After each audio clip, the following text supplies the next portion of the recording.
السلام عليكم دكاترة المستقبل، معاكم أيمن عبد الله، والنهارده معادنا مع مراجعة ليلة الامتحان للصف الأول الثانوي الباب الثاني. تعالوا نبدأ مع بعض.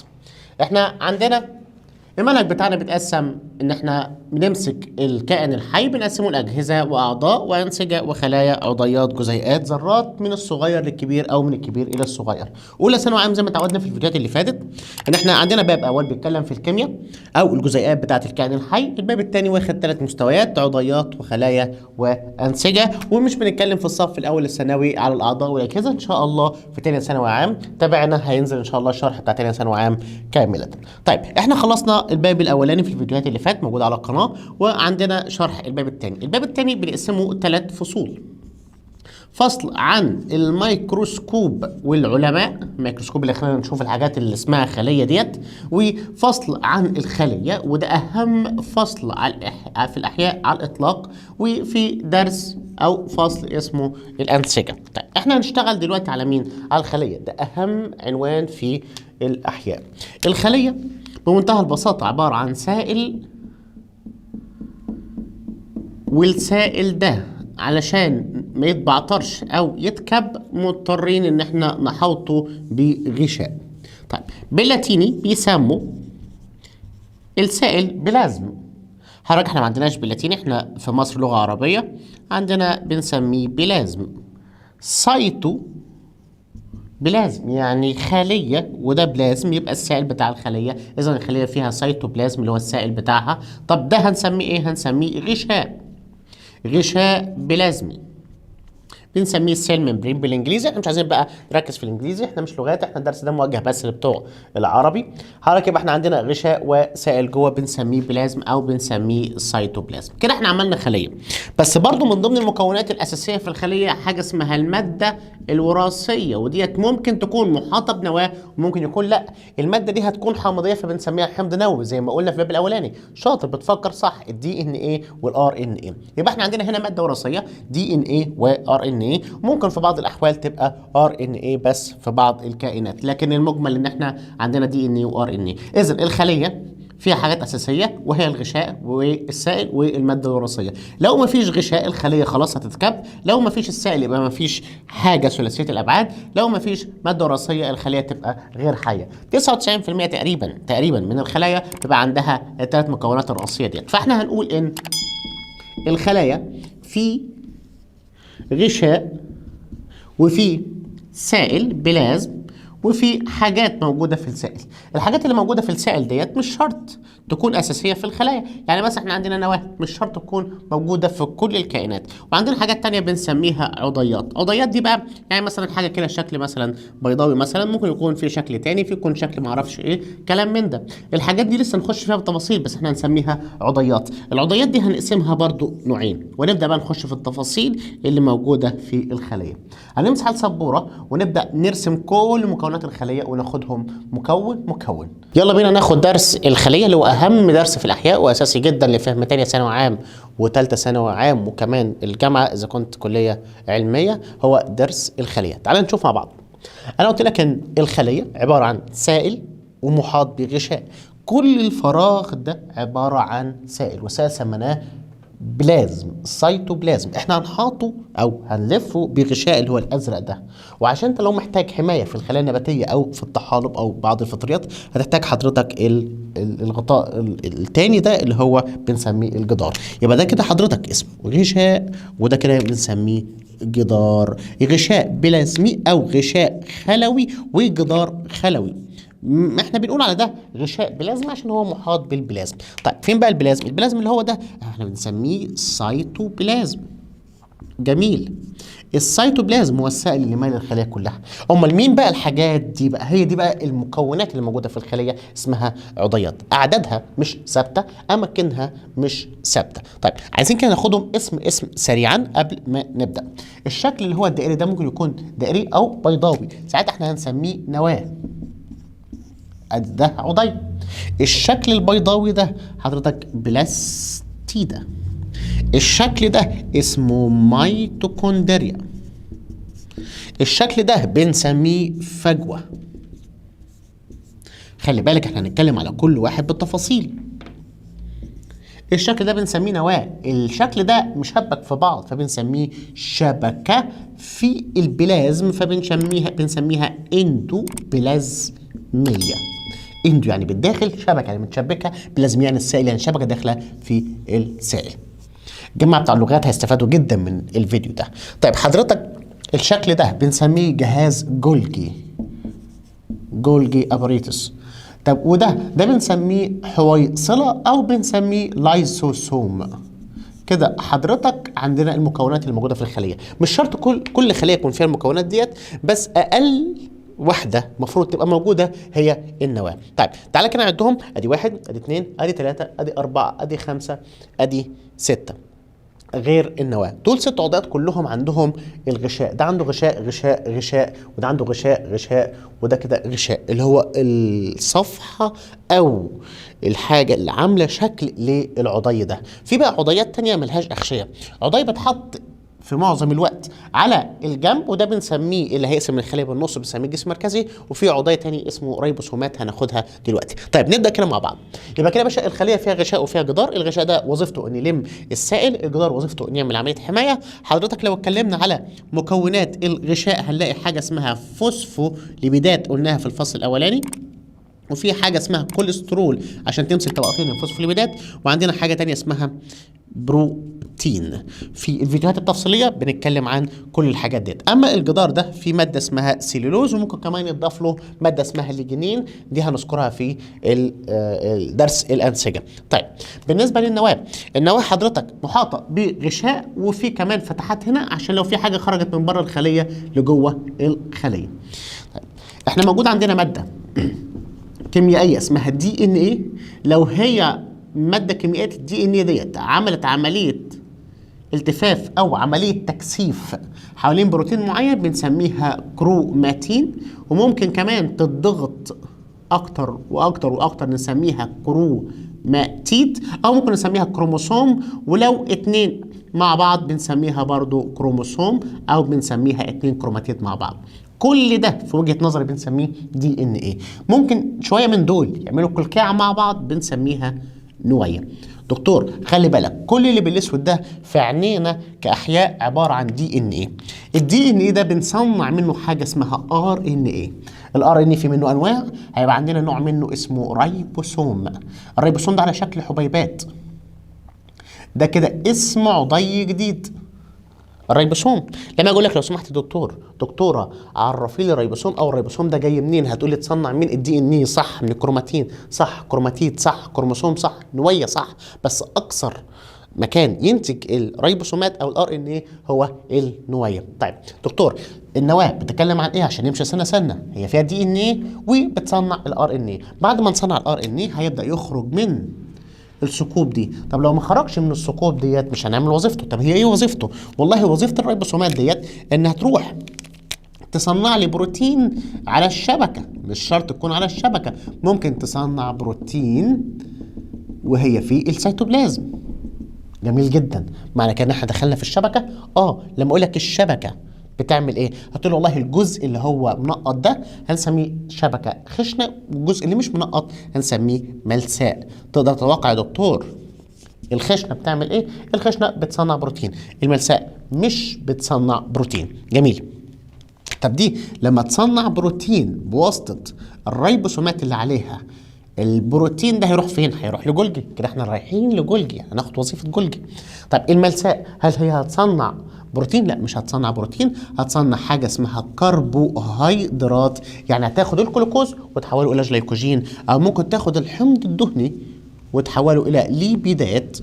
يبقى اذا هنصنع هنا كربوهيدرات وهنصنع ليبيدات. دكتور الشبكه الاندوبلازميه هل هي عضي له غشاء ولا ملوش غشاء؟ له غشاء يبقى عضي غشائي. طيب هل في منه انواع؟ خشنه ملساء. دي خشنه ليه؟ عشان عليها ريبوسومات. الملساء مش عليها ريبوسومات. بما ان عليها ريبوسومات اللي بتصنع البروتين يبقى احنا هنصنع بروتين بواسطه الخشنه. طالما احنا عندنا ما عندناش ريبوسومات في الملساء يبقى احنا مش هنصنع بروتين، يبقى هنصنع كربوهيدرات او ليبيدات، او تحويل السكر الوحيد لسكر معقد، او تحويل الحمض الدهني الى ليبيدات. كده احنا عرفنا وظيفه النواه. فيها دي ان ايه هيصنع منه ار ان ايه. الشبكه في منها خشنه وملساء، عرفنا وظيفتهم. كده احنا نخش على مين؟ على جهاز جولجي. بس قبل ما نخش على جهاز جولجي، الريبوسومه خلت الشبكه دي في منها الخشنه وفي منها الملساء، اللي عليه ريبوسوم خشنه واللي معلوش ريبوسوم ملساء. يبقى الخليه اللي هتنتج بروتين كتير لازم عندها ريبوسومات كتير عشان يبقى عندها شبكه خشنه كتير. قول لي يا دكتور، لو انت شلت او سديت الثقب ده او الثقب ده، هل الريبوسوم هتطلع؟ لا. هل هننتج بروتين؟ لا. طيب نقدر نقول يا باشا ان الكلام ترتيب الاحداث ان الدي ان ايه هنصنع منه ار ان ايه. الار ان ايه هنصنع منه بروتين. ايوه، البروتين ده هيعمل لي صفات او هينظم انشطه الحيويه زي ما قلنا في الاحماض النوويه في الفيديوهات اللي فاتت، ارجع لها. اذا في علاقه بين الدي ان ايه والريبوسومه والبروتين. جميل. البروتين ده بقى لو انت عايزه بشكل معين وفي تفاصيل وهنضيف له حته البدايات على ما اعرفش مين شويه الشغل الاكشن دول، هنضطر نروح للمعلم جولجي للمصنع جولجي نعرف عنده تفاصيل، عشان كده بنسميه جهاز جولجي او مصنع جولجي. يبقى جولجي هيستقبل البروتين، الكربوهيدرات، الليبيدات اهو هيستقبلهم. يتفضلوا يا مرحب، يعمل عمليه استقبال، يبقى يستقبل ثم بعد كده يعدل عليهم ثم بعد كده يعمل المنتج ويبدا يفرز المنتج ده. يبقى جولجي ده زي ما يكون مصنع جبنا له المواد الخام من عند الشبكتين، فيبدا ياخد الحاجات دي يعمل عليها شويه تعديلات، ياخد التعديلات دهيت ويطلعها لي في كيس. يبقى هنا كده عندي منتج. المنتج ده ممكن يكون تكوينه بروتيني فقط زي الانزيمات، او ممكن يكون تكوينه ليبيدات او كربوهيدرات او تشكيله ما بينهم. احنا عايزين بقى منتج واحد معين ونتكلم عنه بالتفاصيل. المنتج ده هيكون انزيمات هاضمه، ساعتها هتسميها البتاع اللي بتحلل او الجسم اللي بيحلل، باللاتيني هنسميه لايزو يعني يحلل، سوم يعني الجسم، يبقى الحاجه اللي بتحلل او الجسم اللي بتحلل. اللايزوسومه دي هتبقى جواها انزيمات هاضمه اللي عملها لنا جولجي، جاب المواد الخام من الشبكه بالاستعانه بالدي ان اي والار ان اي. اللايزوسومه دي وظيفتها انها هتهضم يا باشا الاكل اللي حضرتك بتدخله جوه الخليه، او لو في حاجه هنا ملهاش عايزه ممكن تفتفتها لك وتعمل لك اعاده تدوير، اللي بنسميها عضيات مسنه يعني كبرت في السن، او متهالكه يعني خلاص تعبانه، او ممكن لو في ميكروب يعني كان صغير هناخده في الترم الثاني، لو دخل جوه الخليه هيتفتفت بواسطه اللايزوسومه، يعني دي كده في المناعه. كده يا دكتور انا بشرح لك الموضوع كله كامله ونقط مهمه عشان تاخد بالك من الاسئله الصعبه في الامتحان. احنا كده يا باشا احنا اتكلمنا عن النواه، اتكلمنا عن الشبكه، اتكلمنا عن جولجي، اتكلمنا عن اللايزوسومه، واتكلمنا كمان عن الريبوسومه. 5 عضيات ليهم علاقه ببعض ومرتبطين ببعض. هنبدا بقى نخش على ال3 عضيات اللي تحتهم نتكلم مع بعض كلهم. العضي ده عكس العضي ده. تعال هنا بقى يا باشا ناخد ده وبعد كده ناخد الاثنين دول اللي هو الشكل البيضاوي ده. دي بنسميها فجوه. الفجوه وظيفتها عمليه تخزين. التخزين ده ممكن يكون ميه او ممكن يكون غذاء او ممكن يكون مثلا زباله. خد الزباله وانت ماشي. الزباله دي مهمه جدا. ليه؟ لان احنا نقعد نخزنها لغايه ما الفجوه دي تقرب من الغشاء وتفتح على بره وتكب بره، يبقى انت عندك ميه وغذاء وزباله. او ممكن نقول مثلا الغذاء ده عباره عن املاح. الفجوه دي بتبقى كبيره في الخلايا النباتيه وصغيره في الخليه الحيوانيه عشان النبات محتاج يخزن كتير. جميل جدا. هنخش بقى على الاثنين بيضاوي دول. دي اسمها بلاستيدا، دي اسمها ميتوكوندريا. الاثنين شبه بعض، ده بيضاوي ده بيضاوي، بس اكيد التكوين اللي هنا والتكوين اللي هنا مختلفين. المكونات مختلفين، يبقى التركيب مختلف، يبقى الوظيفه مختلف. جميل.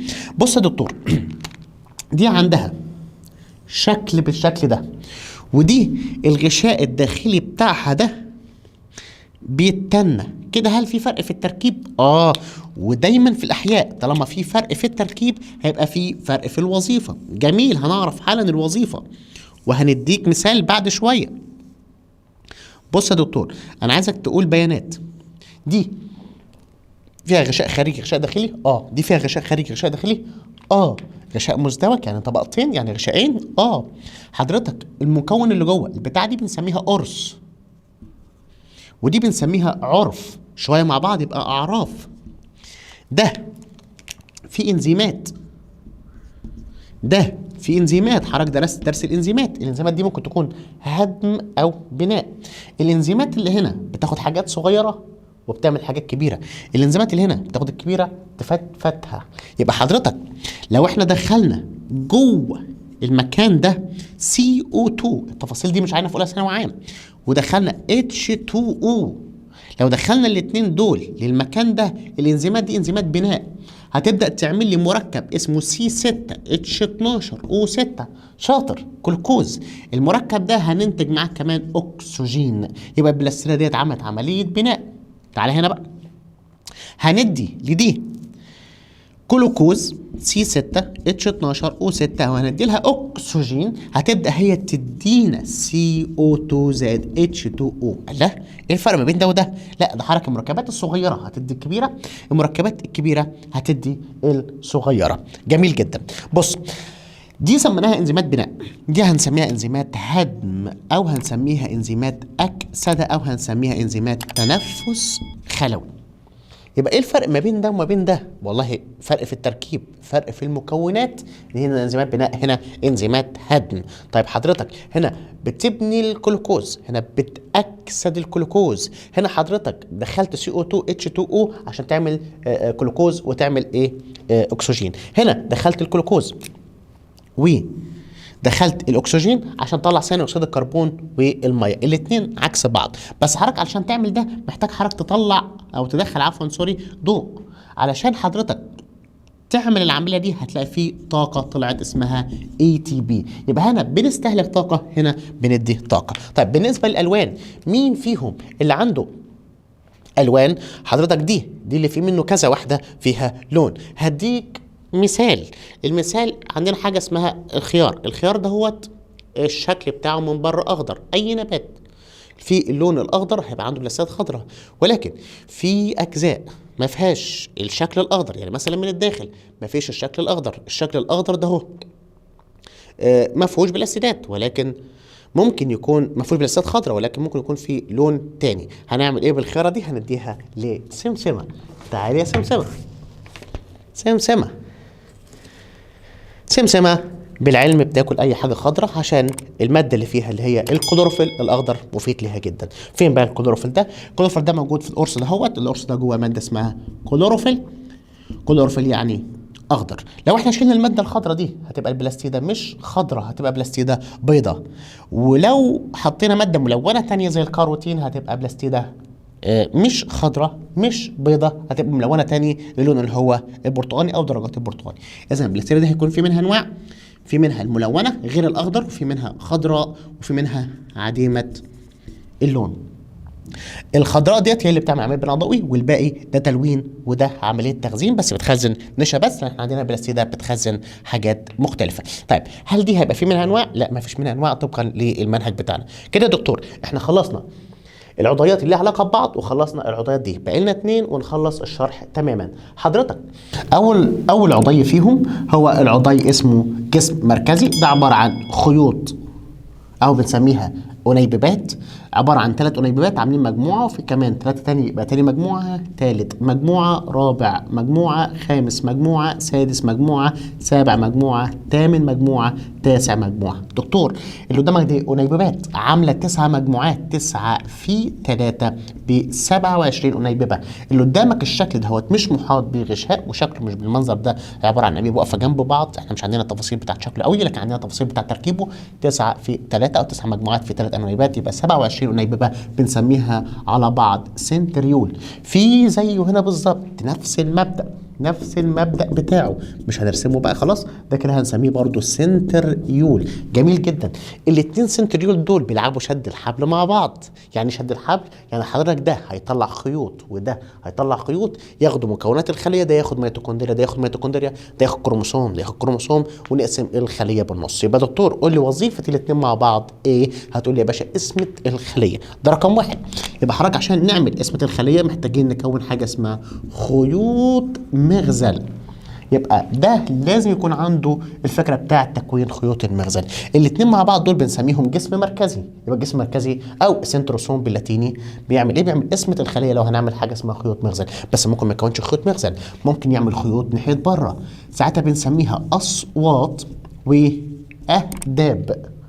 يبقى ساعتها مش هيقسم الخليه، هيحرك الخليه. يبقى عشان نحرك الخليه او نقسم الخليه محتاجين الجسم المركزي معايا. الخليه النباتيه ما عندهاش الجسم المركزي، عندها حاجات تانية في السيتوبلازم، جينات في السيتوبلازم بتعمل المهمه ديت. والخليه العصبيه اللي هي نوع من انواع الخلايا الحيوانيه، كل خلايا الحيوانيه عندها جسم مركزي الا في حالات شاذه. من ضمن الحالات الشاذه اللي عندنا في المنهج اولى ثانوي عام الخلايا العصبيه لا تنقسم، عشان كده لو ماتت ما تتجددش. طيب كده عندنا فكره عامه عن درس الخليه. كده يا دكتور احنا واخدين ان الخليه في منها غشاء او في عليها غشاء وفي جدار، وعندنا كمان السائل اللي هو البلازم سيتوبلازم او بروتوبلازم في نواه، وفي عضيات تانية. العضيات ديت في منها الغشائيه وفي منها الغير غشائيه. الغشائيه دول 6: بلاستيدا، ميتوكوندريا، فجوه، اللايزوسوم، جولجي، الشبكه الاندوبلازميه. وعندنا 2 غير غشائيين: الجسم المركزي والريبوسومات. كده احنا خلصنا لك الدرس الخليه كامله. حضرتك لو حابب اي تفاصيل اكتر او محتاج اي حاجه اكتب في الكومنتس تحت، وما تنساش تبص على الديسكريبشن، هتلاقي فيه فيديوهات او هتلاقي فيه ملفات مفيده ليك جدا. واعمل لايك وسبسكرايب وشير. اشوفك في درس الانسجه. سلام عليكم.